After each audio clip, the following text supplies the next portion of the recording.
Australia are the ODI champions 2023 making heartbreaks. चूतिया बनाने का धंधा है बहुत ही बेकार मैच हुआ। प्रेशर नहीं झेल सकती, लेकिन अंदर से मन टूटा हुआ है। थोड़ा ईगो पे आ गया था, दोनों ही बहुत ही खराब थे। बहुत बेकार है, बहुत खराब था। कमी किस्मत में रही है। Regret is they didn't fight. Rohit Sharma लापरवाही से आउट हुए। टॉस पे ही मैच फिक्स हो गया था पहले से। अरे नहीं मजा आया यार, मोदी जी को पहले आना चाहिए था। नाक कटा दी हमारी। टॉस बहुत इंपॉर्टेंट फैक्टर, यही दुख हो गया। सबने सट्टा लगाया। कंगारुओं के सामने उस हार के बाद कंगारुओं के घमंड में उफान आ चुका था। विश्व विजय का सपना देख रहा वो कप्तान, उस कप्तान का वो खामोश चेहरा, नम आंखें उसके दिल का दर्द बयां कर रही थी। आंखें तो पूरे भारत की नम थी। उस रात पूरा भारत रोया था, दिल टूटा था। भारत की हर गली में उस रात मातम पसरा था, क्योंकि एक बार फिर वर्ल्ड कप भारत के इतने पास आकर उससे दूर हो गया था। इसी बीच समय बीतता है, उस दर्द पर कई मरहम भी लगते हैं, मगर दिल में उठी वो टीस अभी भी बाकी थी। पैट कमिंस का वो बयान बार बार आंखों के सामने आ रहा था। In sport, there's nothing more satisfying than hearing a big crowd go silent, and that's the aim for us tomorrow.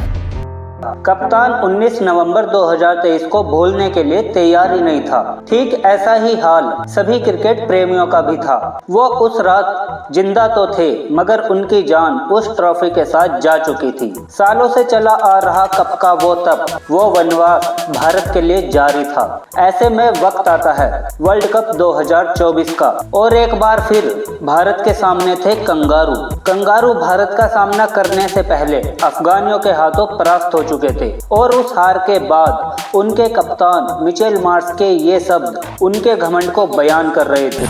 We need to win the next match and there's no better team to do it again.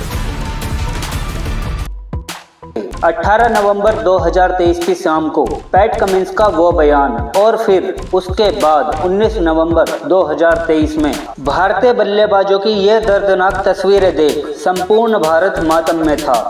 थोड़ी बहुत उम्मीदें गेंदबाजों से थी, मगर इतने छोटे लक्ष्य को बचाने में उन गेंदबाजों का प्रयास भी असफल रहा। उस दिन हम ट्रेविस हेड का तोड़ नहीं निकाल पाए और जगह जगह मातम छा गया। सभी भारतीय फैंस की आंखों में गमों का सैलाब था। हम 19 नवंबर 2023 को भूलने का प्रयास कर ही रहे थे कि ऐसे में मिचेल मार्श की ये बयानबाजी, उनका ये बयान संपूर्ण भारतवासियों के दिल में एक आग का काम कर रहा था। एक ऐसी आग जो सिर्फ बदले से ठंडी हो सकती थी। कंगारू भारत के सामने T20 वर्ल्ड कप के लिए पूरी तरह से तैयार थे, और तैयार था उनका silencer, the man, the myth, the PAT Cummins. आसमान में काली घटाएं छा चुकी थी, मानो आज कोई सैलाब आने वाला हो। इसी सैलाब के साए में टॉस शुरू होता है। टॉस कंगारुओं के पक्ष में गिरता है, और कंगारू भारत को पहले बल्लेबाजी का निमंत्रण देते हैं। इसी लम्हे का इंतजार संपूर्ण भारत कर रहा था। उनके लिए ये सिर्फ एक मैच नहीं था, बल्कि सीने में उठे दर्द को खत्म करने का मरहम था। उस दिन संपूर्ण भारत चाहता था कि भारत कंगारुओं को इस मैच में हराकर उनके सीने में 19 नवंबर से जो आग जल रही थी उसे ठंडा कर दे, और उस बदले के लिए अपने कप्तान द हिटमैन भी तैयार थे। मैच शुरू हुआ। कंगारुओं ने अपनी पुरानी चाल का अनुसरण किया। पहले ओवर को डालने के लिए मैदान पर मिचेल स्टार्क को बुलाया गया। स्टार्क का पहला ओवर कंगारुओं के लिए किफायती रहा। उससे अगला ओवर लेकर मैदान पर आते हैं जॉस हेजलवुड। ये ओवर भारत के लिए काफी दर्ददायी रहा, क्योंकि जॉस हेजलवुड ने भारत के जॉस यानी के विराट कोहली को आउट कर दिया था, और अपने इस ओवर में मात्र एक ही रन दिया था। भारतीय फैंस एक बार फिर खामोश हो गए थे। उनकी आंखों में एक बार फिर से 19 नवंबर का वो मंजर तैरने लगा। उनको ये डर सताने लगा कि कहीं इस कहानी का अंजाम भी 19 नवंबर की तरह ही ना हो। विराट के आउट होने के बाद कंगारू कुछ ज्यादा ही उछलने लगे थे। उन्हें लग रहा था कि अब ये मैच उनकी पकड़ में है, मगर उस दिन टीम इंडिया का वो कप्तान सर पर कफन बांधकर मैदान पर उतरा था। उस दिन कप्तान का वो रूप देखकर संपूर्ण कंगारू जाति का जो हाल हुआ, उसे देखकर भारतीय दर्शकों की उस इच्छा का भी अंत हुआ, जिसे देखने के लिए उन्होंने लगभग 8 महीने का इंतजार किया। तीसरे ओवर में कुछ ऐसा घटित हुआ जैसा मिचेल स्टार्क के संपूर्ण जीवन में कभी नहीं हुआ था। मिचेल स्टार्क एक ऐसा गेंदबाज जिसका मात्र नाम सुनकर ही दिग्गज से दिग्गज बल्लेबाज की रूह कांप जाती है। उस गेंदबाज को वो कप्तान तीसरे ओवर में रिमांड पर लेता है और फिर जो स्टार्क के साथ हुआ, स्टार्क उसे अपने जीवन में फिर कभी नहीं भुला पाएंगे। हिटमैन के सामने स्टार्क की पहली बॉल 6, दूसरी बॉल दूसरा 6, तीसरी बॉल 4 रन, चौथी बॉल एक और 6, पांचवी बॉल मिस, छठी बॉल वाइड, फिर एक और बॉल और एक और 6। विश्व क्रिकेट के सबसे बेहतरीन गेंदबाजों में शुमार वो गेंदबाज उस दिन टीम इंडिया के कप्तान के सामने अपनी लाइन और लेंथ भूल चुका था। महज 3 ओवर का खेल खत्म हुआ था और टीम इंडिया ने 35 रन स्कोर बोर्ड पर टांग दिए थे, जिसमें 29 रन अकेले तीसरे ओवर में आए थे। स्टार्क का काम तो हो चुका था, अब सबको इंतजार था हिटमैन वर्सेस कमिंस का। कंगारू कप्तान ने 5वें ओवर में उस इंतजार को खत्म किया और ball the man the myth mister silencer PAT Cummins के हाथों में दे दी। कमिंस के सामने थे हिटमैन। हिटमैन ने साइलेंसर की पहली ही गेंद पर 6 लगाकर उसका साइलेंस तोड़ दिया था। उस दिन पूरी कंगारू टीम पर हिटमैन की चुप्पी भारी थी।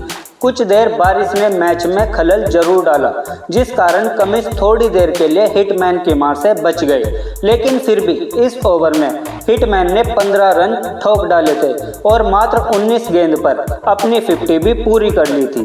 हिटमैन उस दिन कितने गुस्से में थे वो आप इस बात से समझ सकते हैं कि वो अर्धशतक हिटमैन के करियर का सबसे तेज अर्धशतक था। कंगारू कप्तान का ब्रह्मास्त्र भी अब फेल हो चुका था। हिटमैन के प्रहार को देखकर कंगारू कप्तान अब भयभीत हो चुका था। हालात इतने गंभीर हो चुके थे कि मिचेल मार्श ने अपने सबसे सफल गेंदबाज को पावर प्ले में ही 3 ओवर करा डाले। पावर प्ले का खेल खत्म हो चुका था। टीम इंडिया के खाते में 1 विकेट के नुकसान पर 60 रन थे।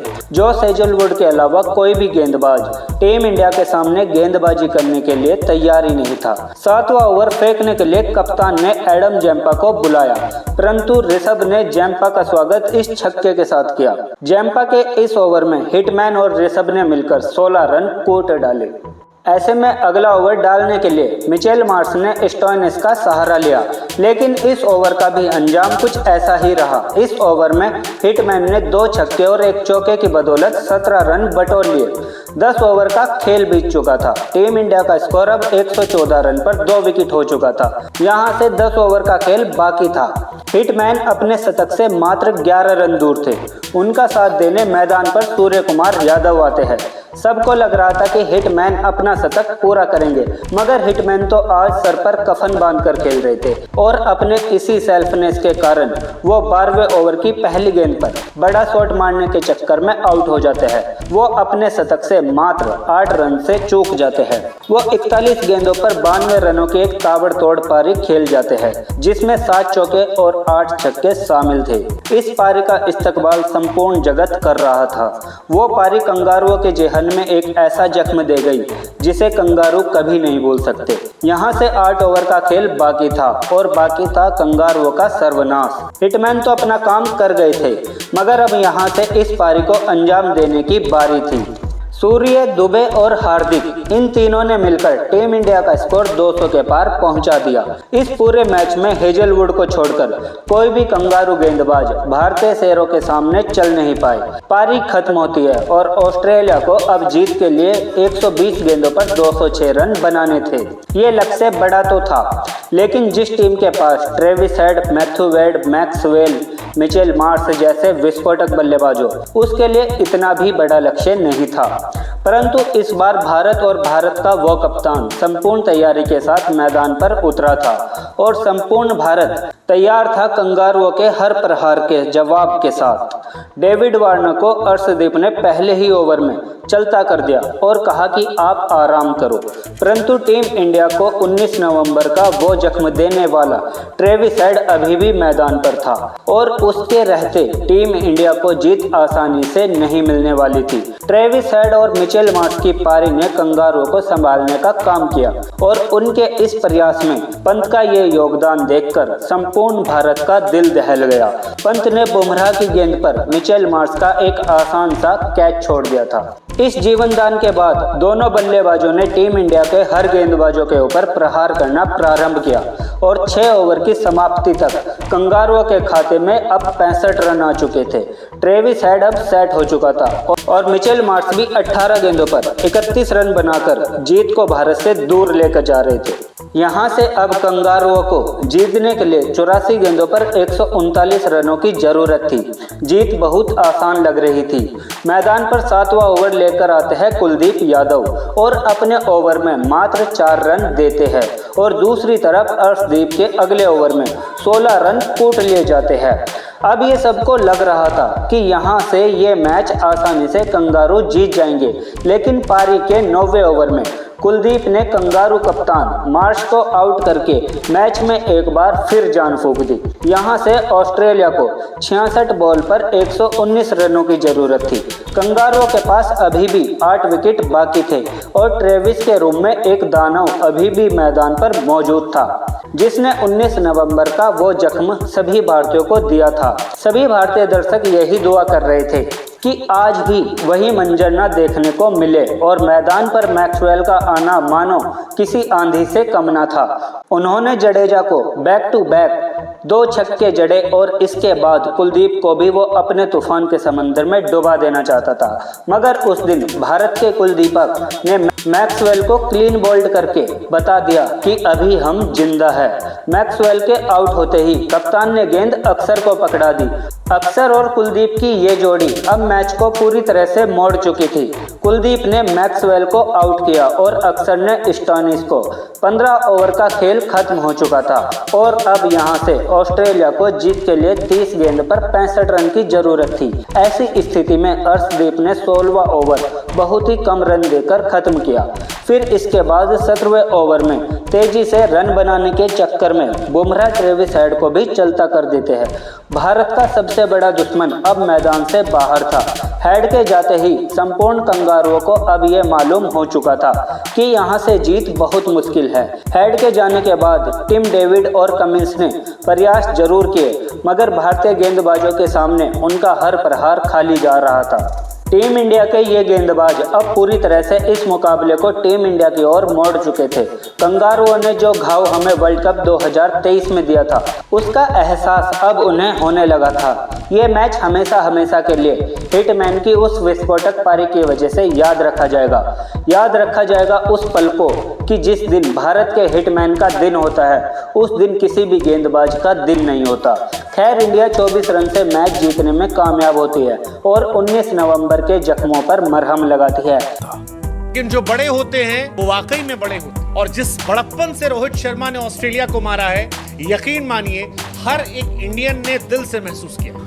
फिर रोहित शर्मा ने वही किया जो उसको करना चाहिए था। क्या इंटेंट के साथ खेला रोहित शर्मा? क्या उसने फेंटी लगाई है मिचेल स्टार्क की? क्या उसने मारा है? आज रोहित शर्मा ने इस तरह किया, ठक्की टिकी इंडिया के सामने सबकी बैंड बजी। कहां गया ऑस्ट्रेलिया की नंबर 1 बैटिंग? मैं कहता हूं इंडिया वालों ने अफगानिस्तान। अगर आपको वीडियो अच्छी लगी हो तो इस वीडियो पर एक लाइक जरूर कीजिए और कमेंट में कप्तान हिटमैन के बारे में 2 शब्द जरूर लिखिए। और अगर अभी तक आपने हमारे चैनल को सब्सक्राइब नहीं किया है तो सब्सक्राइब जरूर कर ले। ऐसी ही वीडियो आपके लिए हम बनाते रहेंगे। मिलते हैं आपसे ऐसी एक और वीडियो के साथ। तब तक के लिए बाय बाय। जय हिंद, जय भारत।